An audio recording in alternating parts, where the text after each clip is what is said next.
Seja muito bem-vindo a mais uma leitura diária da Palavra de Deus e hoje eu quero compartilhar com você a segunda carta de Pedro, capítulo 2.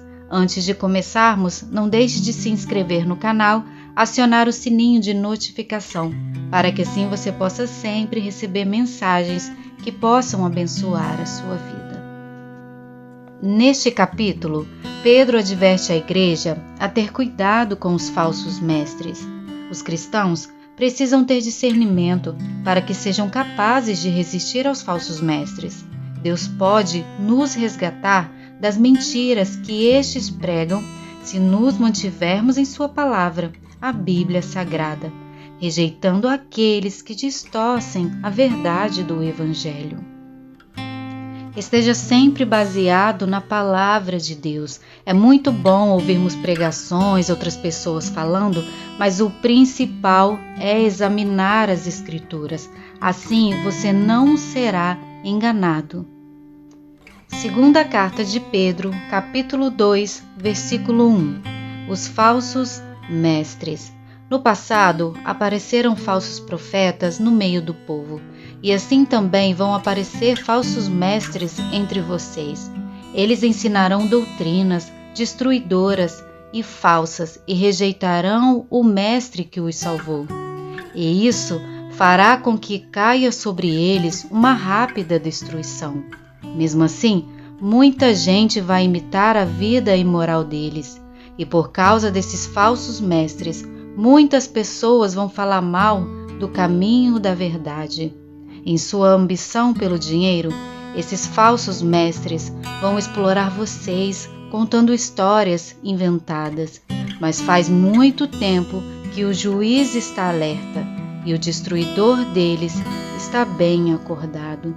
Pois Deus não deixou escapar os anjos que pecaram, mas os jogou no inferno e os deixou presos com correntes na escuridão, esperando o dia do julgamento. Deus não deixou escapar o mundo antigo, mas trouxe o dilúvio sobre o mundo dos que não queriam saber de Deus. A única pessoa que ele salvou foi Noé, que anunciou que todos deviam obedecer a Deus. E Deus também salvou mais outras 7 pessoas. Deus condenou as cidades de Sodoma e Gomorra, destruindo-as com fogo, como exemplo do que vai acontecer com os que não querem saber dele. Ele salvou Ló, um homem bom, que estava aflito porque conhecia a vida daquela gente imoral. Todos os dias, esse homem bom que vivia entre eles ficava muito agoniado ao ver e ouvir as coisas más que aquela gente fazia. Tudo isso nos mostra que o Senhor sabe como livrar das aflições as pessoas dedicadas a Ele e também sabe como guardar os maus debaixo do castigo para o dia do julgamento.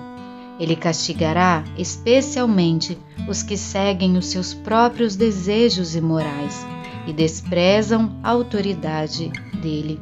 Esses falsos mestres são atrevidos e orgulhosos. Eles não têm nenhum respeito pelos gloriosos seres celestiais e os insultam. Ora, até mesmo os anjos, sendo muito mais fortes e poderosos do que esses falsos mestres, não os acusam com insultos na presença do Senhor.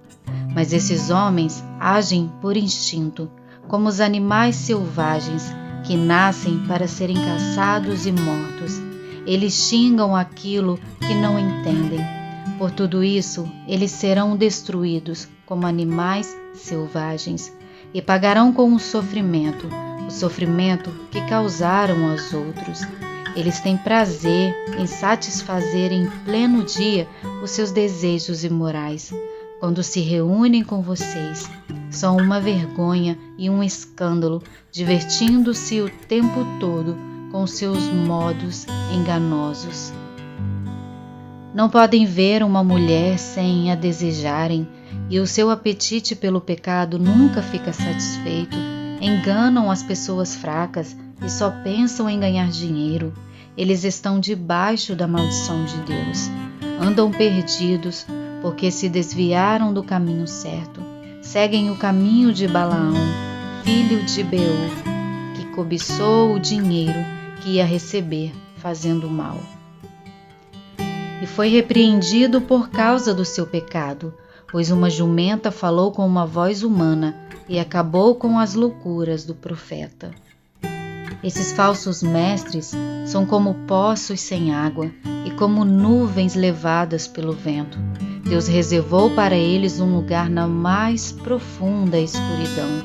Eles dizem coisas orgulhosas e loucas e com os seus desejos impuros e imorais enganam as pessoas que estão quase escapando daqueles que vivem no erro. Prometem liberdade a essas pessoas, mas eles mesmos são escravos de hábitos imorais, pois cada pessoa é escrava daquilo que a domina. Portanto, aqueles que chegaram a conhecer o nosso Senhor e Salvador Jesus Cristo e que escaparam das imoralidades do mundo, mas depois foram agarradas e dominadas por elas, ficam no fim em pior situação do que no começo, pois teria sido muito melhor que eles nunca tivessem conhecido o caminho certo, do que, depois de o conhecerem, voltarem atrás e se afastarem do mandamento sagrado que receberam. O que aconteceu a essas pessoas prova que são verdadeiros esses ditados. O cachorro volta a seu próprio vômito e a porca lavada volta a rolar na lama. Nós devemos tomar muito cuidado para que nós não venhamos ser enganados por esses falsos mestres. Aqui Pedro está falando das pessoas que aprenderam a respeito de Cristo e de como poderiam ser salvas. Entretanto, rejeitaram a verdade e retornaram aos seus pecados. Essas pessoas estão em pior situação do que antes, porque rejeitaram a única forma de deixar o pecado, o único modo de salvação.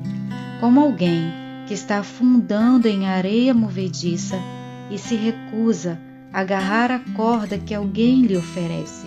A pessoa que se afasta de Cristo rejeita o único meio de escapar da eterna condenação. Todo dia é um dia para recomeçarmos e nos arrependermos de nossos pecados. Muito obrigado pela presença de todos vocês aqui e que os anjos do Senhor estejam sempre acampados ao redor de cada um de vocês. Um grande abraço.